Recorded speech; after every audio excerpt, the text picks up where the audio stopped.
जय हिंद मेरे प्यारे साथियों, कैसे हैं। उम्मीद करता हूं कि आप लोग ज़बरदस्त होंगे, शानदार होंगे, जिंदाबाद होंगे और आप लोगों की तैयारी बहुत ही अच्छे तरीके से चल रही होगी। दोस्त, आज मैं लाया हूं क्लास 10 संस्कृत क्वेश्चन आंसर। बहुत ही बढ़िया क्वेश्चन आंसर है, ज़्यादा नहीं है, कम ही है, लेकिन पूरा एटम बम है जो डायरेक्ट एग्जाम में मिल सकता है। और ये क्वेश्चन जो है पहले पूछा भी गया है, ठीक ना। तो चलिए बिना वक्त गवाए आज का सेशन स्टार्ट करते हैं। क्या है हमारा पहला क्वेश्चन।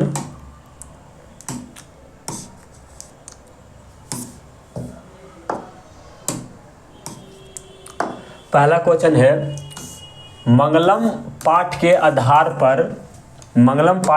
पर आत्मा का स्वरूप क्या है। मंगलम पाठ के आधार पर आत्मा का स्वरूप क्या है, ये इसका आंसर हमको क्या करना है, बताना है। तो मंगलम पाठ के आधार पर पहला क्वेश्चन का आंसर क्या होगा। मंगलम पाठ के आधार पर आत्मा का स्वरूप मानव के हृदय रूपी गुफा में रहती है। मंगलम पाठ के आधार पर आत्मा का जो स्वरूप है मानव की क्या रहती है, हृदय रूपी गुफा में क्या रहती है, निवास करती है। आत्मा जो होती है सूक्ष्म से सूक्ष्म तथा महान से महान होता है। आत्मा सूक्ष्म से सूक्ष्म होता है, यहाँ पर लिखा नहीं गया है। आत्मा जो हमारा है सूक्ष्म से सूक्ष्म, ये है गलत, ये है, यहाँ पर आएगा सूक्ष्म से सूक्ष्म। आत्मा जो है हमारा सूक्ष्म से सूक्ष्म तथा महान से भी महान होता है। तो एक बार फिर से पढ़ देते हैं। मंगलम पाठ के आधार पर आत्मा का जो स्वरूप है मानव के हृदय रूपी गुफा में निवास करती है। आत्मा जो होती है सूक्ष्म से भी सूक्ष्म होती है और महान से भी महान होती है, ठीक है। चलिए अगला प्रश्न पर चलते हैं।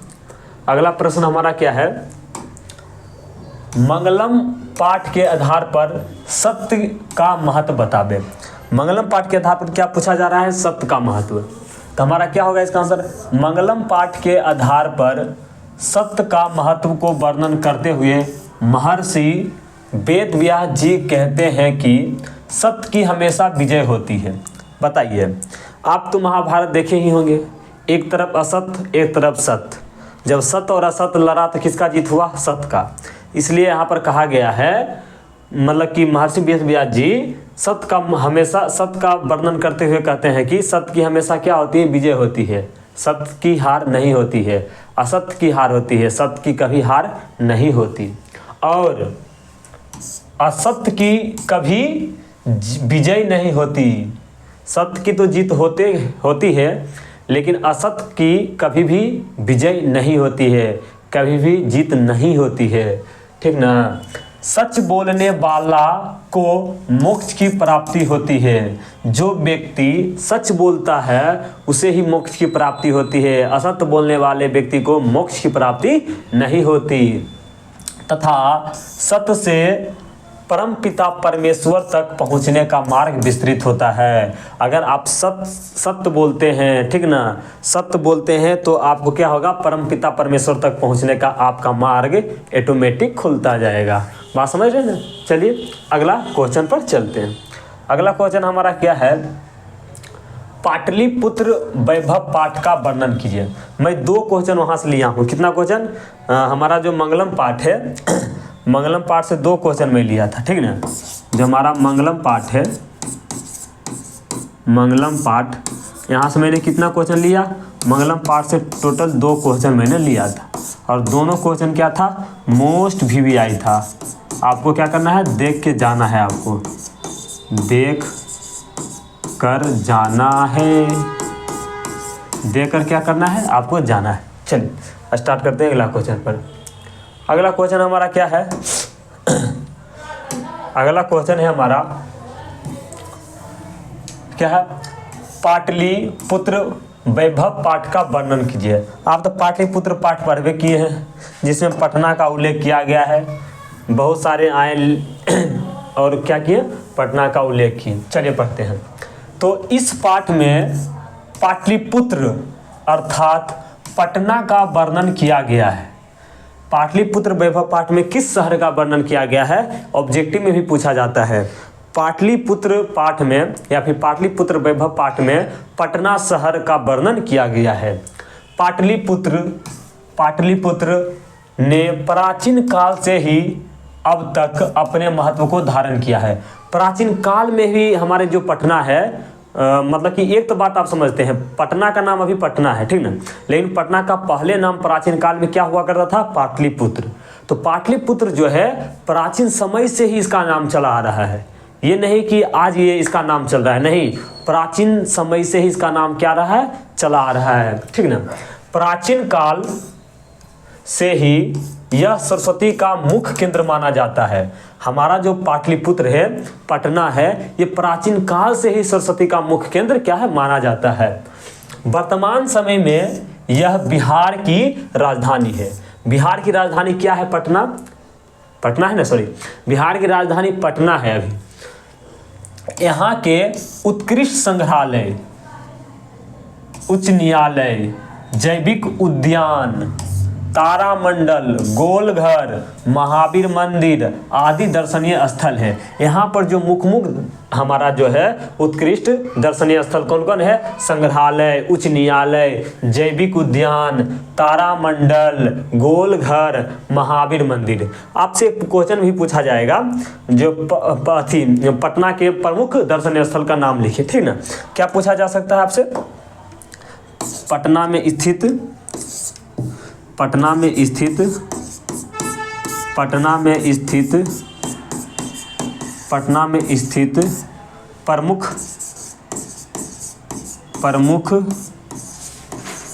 दर्शनीय स्थलों का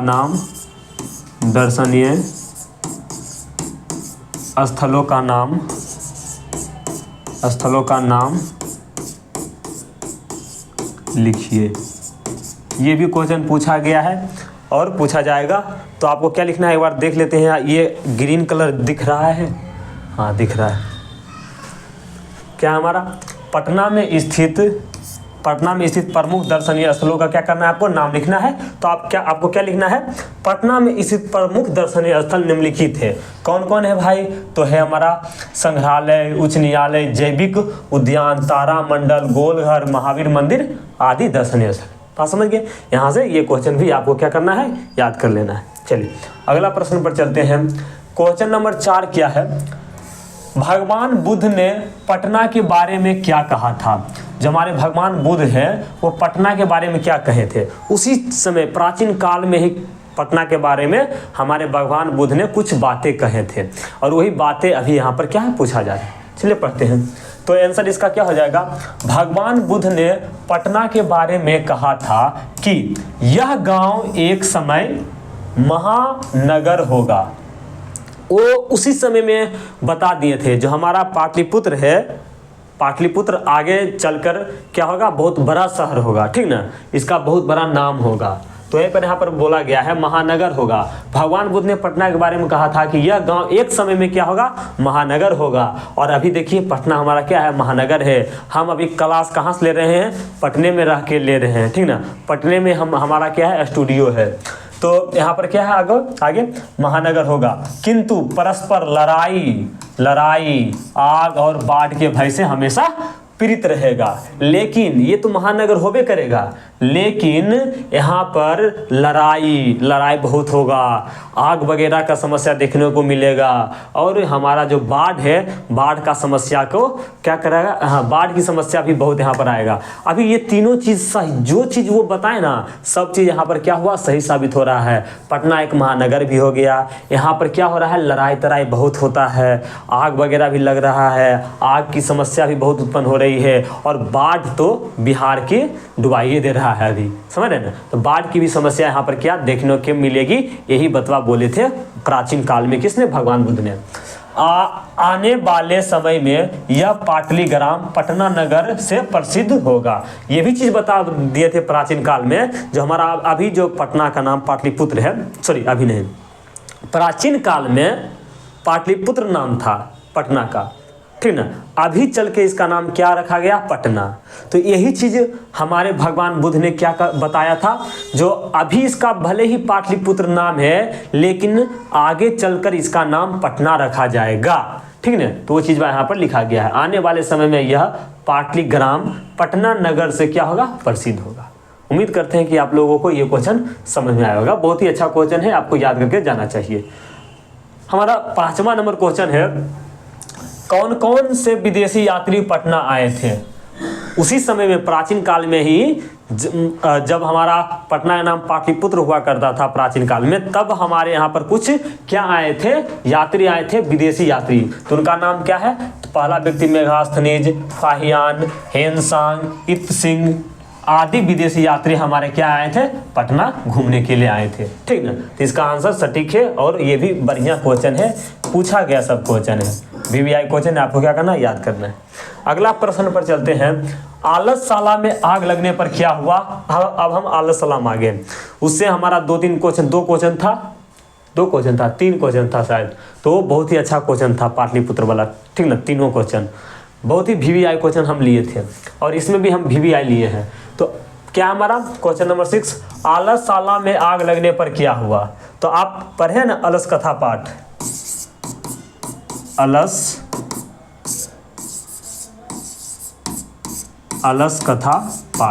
अलस कथा पाठ पढ़े ना? तो उसमें क्या बताया जाता है? 4 आलसी रहता है। कितना? 4 आलसी पुरुष रहता है। कितना? 4 आलसी पुरुष रहता है। और ये क्या होता है? आलसशाला में ये आराम से रहता है, फ्री का खाना मिलता है इसको, ये खाता है। लेकिन जो धूर्त लोग होता है, जो धूर्त लोग है, इसने सोचा कि ये आलसी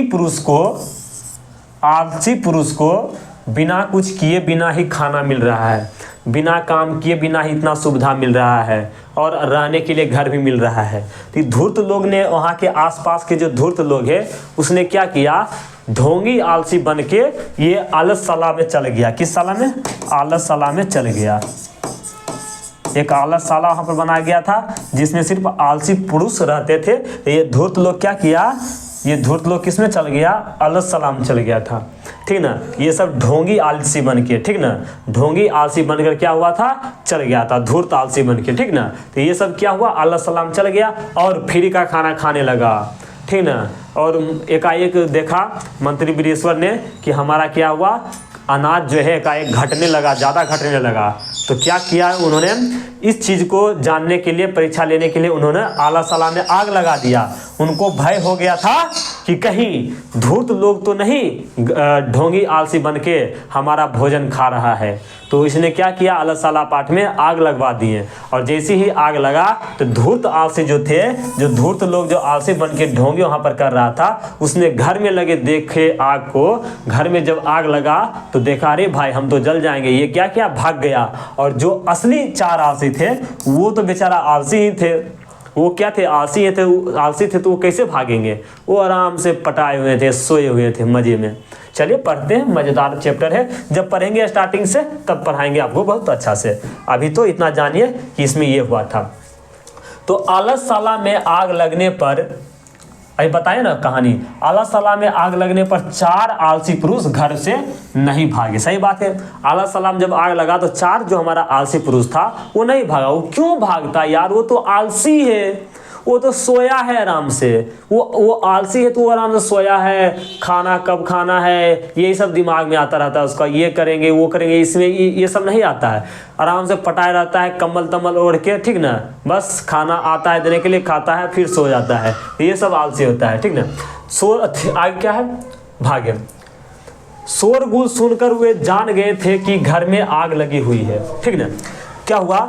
जब धूर्त आलसी की परीक्षा के लिए हमारे वीरेश्वर जी ने अपने सहपाठियों कहें कि आग लगा दो पाठशाला में। तो उन्होंने आलसशाला में जब आग लगाई तो इन्हें पता चल गया था शोरगुल सुनकर कि हाँ भाई, जो इस आलसशाला पाठ में क्या हुआ? आलसशाला में आग लगी हुई है। ठीक है? तो वही चीज़ यहाँ पर बताया जा रहा है। आलसशाला में आग लगने पर भी 4 आलसी पुरुष घर से नहीं भागे। शोरगुल सुनकर वे जान गए थे कि घर में आग लगी हुई है। ठीक ना? आग लगता है तो शोरगुल होबे करता है। तो ये जान गए थे। कान से अंधा, आंख से अंधा हो सकता है लेकिन ये कान तो सुनाई दे देगा भाई। वह चाहते थे कि कोई धार्मिक व्यक्ति आकर आग पर जल, वस्त्र या कंबल डाल दे। वाह वाह, आराम से पटाया हुआ है, सोया हुआ है, क्या कंबल ओढ़ के, आग लगा हुआ है, थोड़ा सा भी डर नहीं है भाई। भाग ही सकता है ना आलसी? नहीं भाग रहा है। वो इतने चीज कर रहा है ना, कोई ऐसा धार्मिक पुरुष नहीं है कोई ऐसा धार्मिक पुरुष नहीं है जो इस आग पर क्या करे, जल डाल दे, या फिर कोई भींगा हुआ वस्त्र डाल दे, या फिर कंबल डाल दे, जिससे आग बुझ जाए और वह लोग बच जाएं। वाह वाह वाह, यही सोच रहे हैं। ये नहीं कि इतने देर में हम भाग जाएं, ये नहीं हो रहा है, लेकिन सोच रहे हैं कोई धार्मिक पुरुष नहीं है जो इस आग पर जल डाल दे, या फिर भींगा हुआ कंबल या फिर वस्त्र डाल दे, ताकि ये आग बुझ जाए और हम बच जाएं। भाग नहीं सकता, लेकिन ये सोच सकता है। जबकि धूर्त आलसी घर में लगे आग को देखकर क्या हुए, फरार हो गए, भाग गए। इस तरह क्या हुआ, आलसी की जो ढोंगी आलसी था उसका पहचान हो गया, धूर्त आलसी की पहचान हो गया, और हमारा असली आलसी जो 4 थे वो एक घर में ही रह गए, और लास्ट में उसको बाल पकड़ के निकाला गया। समझ गए? उम्मीद करते हैं कि आप लोग को समझ में आ गया होगा। क्वेश्चन नंबर 7 पर चलते हैं। क्वेश्चन नंबर 7 क्या है, चारों आलसियों का संवाद अपने शब्दों में लिखिए। VVI क्वेश्चन है, आपको देख के जाना है, VVI क्वेश्चन है, ठीक ना। चारों आलसियों का संवाद अपने शब्दों में लिखिए। तो सुनिए, आलसशाला में आग लगने पर चारों आलसी पुरुष वहां लेटे लेटे बात करने लगा। मतलब जैसे ही आलसशाला में आग लगा, अभी बताए ना कहानी, तो आलसशाला में आग लगा ना, तो ये तो भागा नहीं, वो लेटे लेटे अपने चारों में क्या कर रहा था, बात कर रहा था। तो पहला पुरुष क्या बोलता है, पहला देखिए पुरुष, पहला पुरुष क्या बोलता है, क्या बोलता कंपनी, पहला पुरुष जो है हमारा वो क्या बोलता है, ये हमारा क्या है, पहला पुरुष,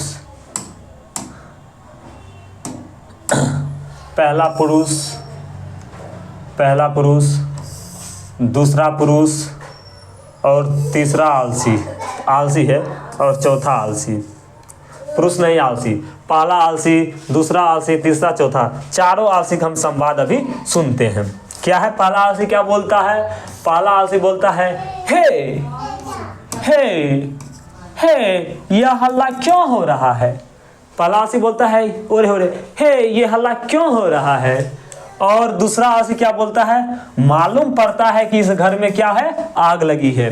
दूसरा आलसी कितना पता चला है कि इस घर में क्या है, आग लगी है।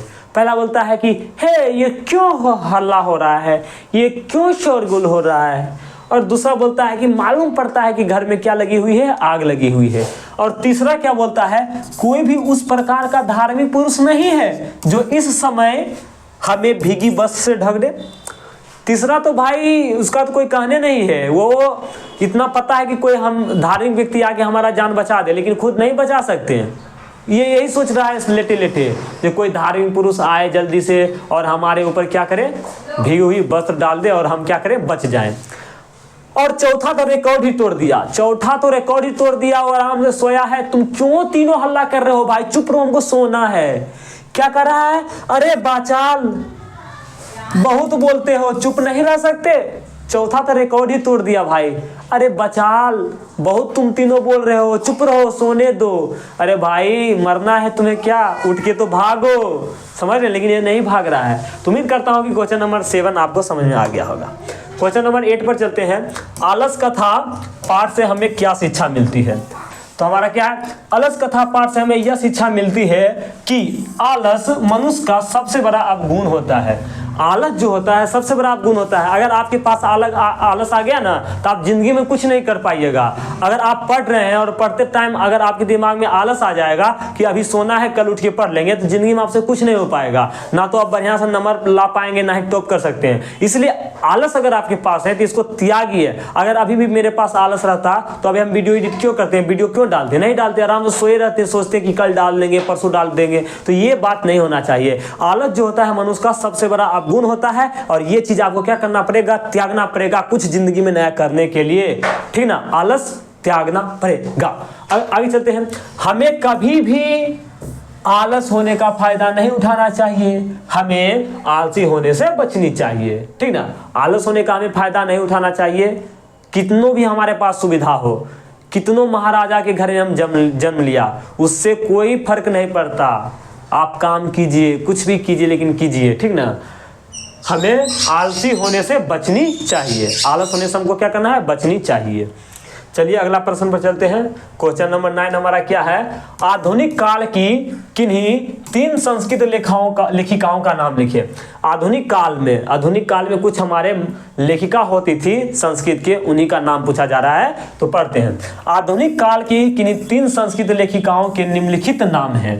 पहला नाम क्या है, पंडित क्षमा राव, दूसरा पुष्पा दीक्षित, तीसरा बनमाल भवालकर और चौथा हमारा क्या है, मिथिलेश कुमारी मिश्रा। ये चारों क्या है, हमारे आधुनिक काल की प्रमुख संस्कृत लेखिकाएं थी। अगला प्रश्न पर चलते हैं। क्वेश्चन नंबर लास्ट हमारा क्या है, 10 नंबर, संस्कृत साहित्य के विकास में पंडित क्षमा राव के योगदान का उल्लेख करें। बढ़िया क्वेश्चन है, VVI क्वेश्चन है, आपको क्या करना है, देख के जाना है। संस्कृत साहित्य के विकास में पंडित क्षमा राव के योगदान का उल्लेख करें, तो पढ़ते हैं। संस्कृत साहित्य के विकास में पंडित क्षमा राव का बहुत ही महत्वपूर्ण योगदान था। वह आधुनिक संस्कृत साहित्य के अति प्रसिद्ध संस्कृत लेखिका और कवित्री थी। देखिए यहाँ पर कवित्री में ये चीज होता, कवित्री इसे लिखा जाता है, आपको इसे लिखना है, ठीक ना। तो वो क्या है, वो आधुनिक संस्कृत साहित्य के अति प्रसिद्ध संस्कृत लेखिका और क्या थी, मान लीजिए कवित्री थी। वो आधुनिक संस्कृत साहित्य के सबसे ज्यादा प्रसिद्ध लेखिका थी, ठीक ना। उन्होंने अपने पिता शंकर पांडुरंग के जीवन पर आधारित शंकर चरितम की रचना की। अपने पिता, उनके पिता का नाम था शंकर पांडुरंग, उनके जीवन के आधार पर एक शंकर चरितम नामक क्या किया, उन्होंने गद्य पद लिखी, रचना की। वह गांधी जी के विचारों से प्रभावित होकर, ये गांधी जी से प्रभावित हुए हैं, ठीक ना। तो उन्होंने गांधी जी से प्रभावित होकर कुछ गद्य पद लिखे हैं, उनका नाम यहाँ पर लिखा गया है। तो सत्याग्रह गीता, मीरा लहरी, विचित्र परिषद यात्रा, ग्राम ज्योति, यहाँ पर ग्राम ज्योति होना चाहिए, कथा मुक्तावली इत्यादि गद्य पद की रचना की है। समझ में आया? तो उम्मीद करता हूं कि आपको 10 के 10 क्वेश्चन समझ में आ गया। इस 10 में से लगभग 2 या 3 क्वेश्चन आपको मिल जाएगा एग्जाम में। इस 10 में से लगभग 2 या 3 क्वेश्चन मिल जाएगा। लगभग 2 या 3 क्वेश्चन आपको क्या करेगा, मिल जाएगा आपको फाइनल